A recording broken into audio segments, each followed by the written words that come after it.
We have got Football in Focus teed up indoors on Battleground. Back for another football show this week. We got Andre Hill with us from Grimsley. Got some other Grimsley players to talk to tonight too. We've got Andre here first of all here this evening. Going to talk to Andre. Andre, do you remember the last time we saw each other? Yes, sir. When was that? I forgot what game it was, but it was like 2 or 3 weeks ago. Yeah, scrimmage. Remember the scrimmage? Yes, sir. Yeah, back early preseason. We interviewed you that day. Saw Andre then. Also saw Andre back in the day over at Kaiser with the Kaiser Tigers back in those days too. What was it like playing for Kaiser? What did you learn from the coaches over there, Coach Whitehart and Addison Edwards? What did you learn from those coaches back in the day? I learned a lot over there. It was like I was playing offense and defense, so I was just learning the basics of playing football because, you know, I never played football my whole life. I was more like a baseball guy. So they learned me how to start football off as an offensive defensive guy. Then I was doing better on defense. Well, I was a tight end, actually. Tight end? Yeah, so I was going off for routes, catching the ball a little bit, having a little fun. But now I go to deep side, I play defensive tackle. And I learned a lot over there, how to use my hands and get off the ball was the main Did you part. play basketball over there? Yeah, I did play basketball. Yes, sir. And is your brother at Grimsley now? Yes, sir. Freshman. JV or varsity? JV. And he's going to do football and basketball both? I don't know yet right now. He hasn't really said anything about it. He's focused on football right now because he got moved up the other day, so he's focused. Go to the varsity? Yes, sir. Be for the last regular season game in the playoffs then. Yes, sir. It's good stuff. He plays D-line too? Yeah. He's playing left tackle right now, but yes. Yeah. And I guess you got him, you got Ty Shoemate, those guys all came Yeah, out. everybody over, and Alex Cooper. Alex Cooper. Those Yeah, are freaks. Alex Cooper, Hudson Cooper's brother, Alex. All those guys had a very good Yeah, Kaiser those are team freaks going. out there. Alex actually playing with us this week. Alex is up too? Mm-hmm. And what about that guy who was the quarterback, number 11? What was that kid's name? Remember he played for the Kaiser Tigers as quarterback on that good team last year. I think he's playing defense maybe for you guys now at JV. Jace Staten. Jace Staten, yes, sir. Yeah. A lot of good talent. Still unbeaten. How have you guys been able to keep this thing going so far? I mean, not just this year. It's been all the other years been unbeaten pretty much lately too. It's what we do Monday through Thursday, the practice. You know, we practice very hard. Like, we got a couple players that transfer in from here, and they said our practice is one of the hardest practice, like, for any team they came from. And I feel that's impressive for you guys too, knowing that you've been practicing hard all the way along. Yeah. Yes, sir. So I feel like our practice is way heavy, hitting, like a lot of things, like detail-wise. Everything is like big time, like college level practices. And like I feel like that helps us a lot and prepares us, so it makes the game easier. I feel like practice is harder than the game. That's a good thing. If the coaches can get that intense level up in practice, where the game seems a little bit easier, you're well prepared. Yes, sir. And what about this week? I mean, we could talk about a lot of other things. The thing on the table right now is Northern Guilford Conference Championship. Yes, sir. What about those Nighthawks? What are you going to be doing as tackling that game, chasing those guys? Do the same thing I do every week. Nothing's changed. Like, even though they're 9-0, we still got the same mindset, and that's to go 10-0. We don't let them be 9-0. Make us slow down or anything like that. So we keep the same attitude, same mindset. We go out there and play and win the game. How do you keep this thing from kind of being the same old thing? Because you guys are winning all these games and conference championships. I guess your sophomore year, junior year, now for your senior year. How does this thing not become just the same old standard habit? How does it make it important every time? Because it's a new team every year. You know, you don't have the same team. So it's a new year, new team, different players in different spots. So you lose players every year from senior year. So you got to come up in there. And, like, there's a lot of things that you do, and we got to win every year. Past year, we're not worried about the past. We're worried about now and the future. How's it different this year without Alex Taylor and Terrell Anderson? Those guys are such a big part of what you did last year. Those guys moved on. That's two of the biggest losses off last year's team, I guess. Yes, sir. And you guys doing better. It looks like you may be even better this year than you were last year with those very good players. I feel like I opened the playbook up a lot because I feel like teams thought they could just, like, stop us on a run because, you know, they didn't think we have no players coming in. But big-time players like KB, Hudson, Battle, and another add-on from our team, he came from Ragsdale. And I feel like that helped us a lot because they opened up the playbook, we get the ball out a lot. And then we started using our tight end a lot, DJ, so we give him the ball a lot. So they got to guard everything. We got so many pieces to our offense, and they got to find some way to stop it. One of those key words, I guess, is a lot more balance this year. Yeah, a lot of it balance. definitely is. Because you look at Summers' running yards this year, not as many as last year. Still the same amount of touchdowns, but not as many yards. But this Michael Williams kid's getting involved. You got a couple other guys getting involved, running the ball now too. So everybody's getting involved, and that's what's good about our offense. Like, you know, you might have a player go down or something like that. We got guys to come in and fill the spots the same way they was playing. And in the first part of the year, people looking at face-on numbers, Brandon's numbers, saying, gosh, this guy's not doing as much as he was. Yeah. They're not as good. But listen, all that time, now he's got them about back where they were, and the team is actually better than it was the year before. winning games. That's what we're focused on. I feel like that's what Faison's focused on. He's not really about the stats and whatever like that. So he's focused on winning games and get his team to a state championship. Now you're one of those team leaders. Who are the other team leaders for you guys? You got. I know all you guys were doing it the same. We're all together in this thing. We got 22 guys in the field, offense, defense, whatever. But there are some guys that have to step up and be leaders on the team. Who are those guys? I feel like everybody's a leader on our team, honestly, because I feel like everybody has different weaknesses and strengths. I feel like some people can be strength in communication, or some people can be the guy that's going to be out there, go out and play. You got to communicate. You got different spots. So I feel like everybody's a leader out there in different ways. Some guys can do it, communicate, like you said. Some guys can do it physically. You don't want to. You follow what those guys do physically because you don't want to mess with those guys. Some guys have both characteristics. Because you're putting the money where the mouth is right now yourself. Walking the walk, doing the talk, all that kind of thing. Do you have a favorite professional wrestler these days? Wrestler? Yeah. I was more of a Roman Reigns guy. Oh, that's pretty good. That's pretty good. Yeah. He's a former football player, Georgia Tech back in the day. Big lineman back in his day. Who's been your biggest football influence over the years? Who influenced you in football? I'll say my uncle. My uncle, he played CFL football in Canada, and he was a left tackle, and I seen where his steps were, and I feel like I can do those same steps and be even better. You got to look closer to guys, maybe play left tackle, offense or defense, to see what they did during their career than the guys who are actually throwing out those crazy numbers, offense and defense. But what's your uncle's name? Stanley Bryant. Stanley Bryant. Now, did he play here locally? No, he's from Goldsboro. He played at Elizabeth State and then transferred into ECU. So where are you going to be going to college at? I haven't decided yet. You're looking at 4, 5, 6, 7, 8 different schools?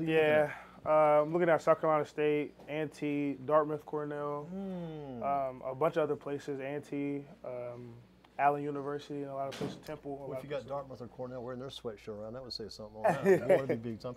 There was a girl from over at Northwest Guilford, a basketball player. I think she went to Harvard or somewhere playing basketball.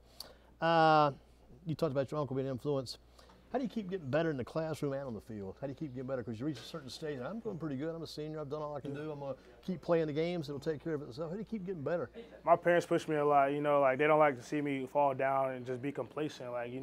They were big in school. They both graduated from A&T, both in pretty good jobs right now. So I feel like they don't allow me to have C's, honestly. Like I had a C one time. Yeah, C is not good. You know, it's just average. I had a C in middle school, and I couldn't play a football game. And I had to get it.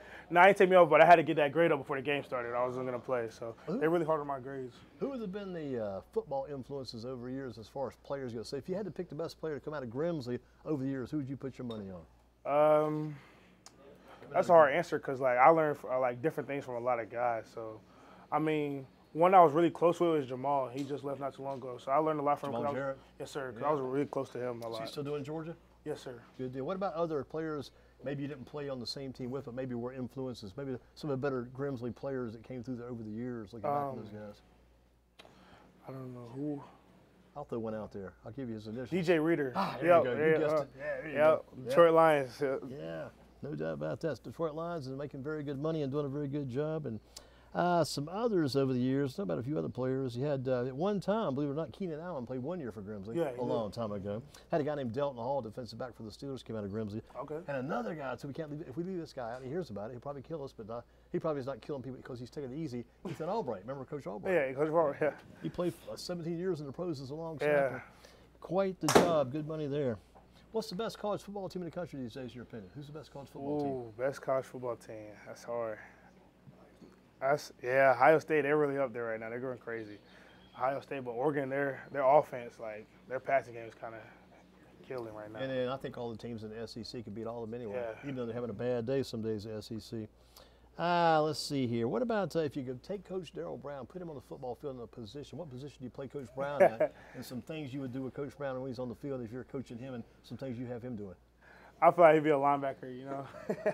He's kind of a crazy guy. So, linebackers, you need some crazy guys go out there and just go headhunters. I feel like Coach Brown would be a headhunter, how crazy and active he is. Any extra drills you give him in practice to kind of make sure you kind of get things even for all the years he made you work?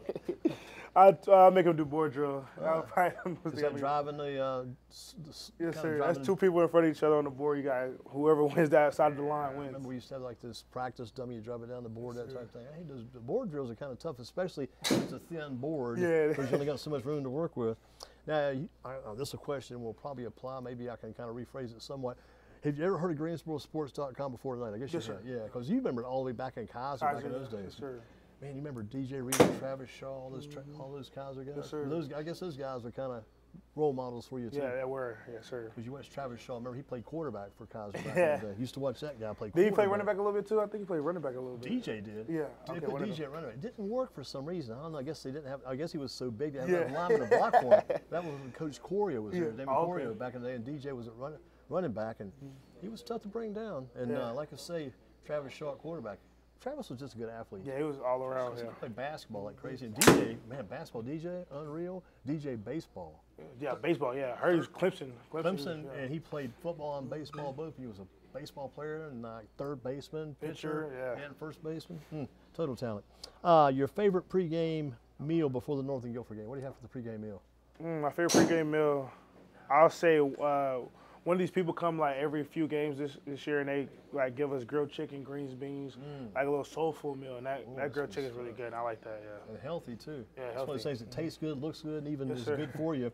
How about the pregame breakfast? The day of the game, what do you eat for breakfast? Big meal there? I kind of go to Chick-fil-A. Give me a little chicken biscuit. Oh yeah, for Yeah. breakfast. That's not bad. Give me 2 chicken biscuits. I like Dude, that. chicken is good stuff. I mean, it's Yeah. good food, good healthy food. How about the post-game eats? What do you eat post-game? Post game eats. I'm at cookout all the time. A lot of cookout people, Yeah, I think. You go cookout. to the one up on Battleground here? Yes, sir. You go to the one just up the street from here or further down on Westridge? further down with you go to the other side. Westridge? Yes, sir. For some reason, Westridge is drawing a good crowd these Yeah. days. I mean, a lot of people come on this show said they Yeah, go a to little good Westridge. times. Northern Guilford kids, Northwest kids. Yeah. But you ever hook up and see some other players? Yeah, I do see them. Like all of our football players, some of our football players come and go out there, and then we see other football teams, and we ask them if they won their game or whatever. Right, So it's just everybody together, As and long we as just you don't see hanging a out. team you eating. just played up there. You don't Yeah. get that stuff. I eat there on Friday's pregame meal too for my pregame. Get the old BLT and something to go in and try to get that chicken ranch wrap. Chicken restaurant. Oh, that's what I go to. I go chicken Yeah, restaurant. that's Yeah. a good go-to thing, and plus I'll grab some hush puppies. If I get the Yeah. hush puppies, I'm a Hush Puppy fan. I like Hush and I Puppy. get the hush puppies and the BLT, I can eat that for lunch. Take the chicken ranch wrap home, eat it later that night after the game is over on Friday nights. Your prime play for tomorrow night. If you could have your own personal favorite play, thing could happen for you in that game tomorrow night, what would that play be? They run a lot of screens, so I'll say them throwing a slip screen. I'm running to the ball and just hit one of their players, one of their receivers trying to catch the ball. Just wipe him out. Yeah, just wipe them out. That would be my What favorite. if you got me started thinking about this? What if you could see that screen coming? All of a sudden, you read that screen. It's kind of a lofty pass. You just have to get a hand on it, kind of knock around. And see your basketball skills. You pick it out of the air and take off and go the other way. Yeah, I'm gonna need a little blockers because I might not make it far. How much do you weigh these days? 320? Yes, sir. 320? Yes, sir. On the nose? Yeah. No, not 320. I'm like 325 around that area. I'm guessing pretty good. Probably about 6'2". Yes, sir. Not bad at all. Andre Hill with us on Football in Focus for this Thursday night big game against Northern. Kind of give me what you expect to see from Northern and what you got to do to beat Northern. I see them come out playing fast, knowing that they're 9-0 and they're trying to beat us. So I feel like they'll come out fast. They'll give us everything they got. It might bring out some trick plays or whatever. But I feel like our guys are ready and we're going to be able to stop that and go get the win. Watching them play, I think the strength is their running game. Yeah, That's their what running game, their yeah. strength is. They can pass the ball pretty well. Got some big play receivers, but I think you guys shut down the passing game. You stop the running game. I think you got I them covered. don't think they play the defense as good as ours yet. So Yeah, they got one kid on there I really haven't been impressed with, a Chance Cruz. I think he's number 10. Cruz, their linebacker, a very good linebacker, gets to the ball well and does a good job for them. But you got to get to Mitchell though. Mitchell, hey. yeah, you got to get that way. And you got to get past our buddy back there, number 7 for Grimsley. Who transferred, Ryan Debo. Ryan Mr. Debo. Mr. Debo. Yeah. Debo has got some skills. He hasn't shown them all yet. He's got some under the table. I think he's going to bring out a little bit later. Good to see you. Always keep up the good work, and thanks for coming in. Of course. We'll take a break, come back. Next Grimsley player coming to us next.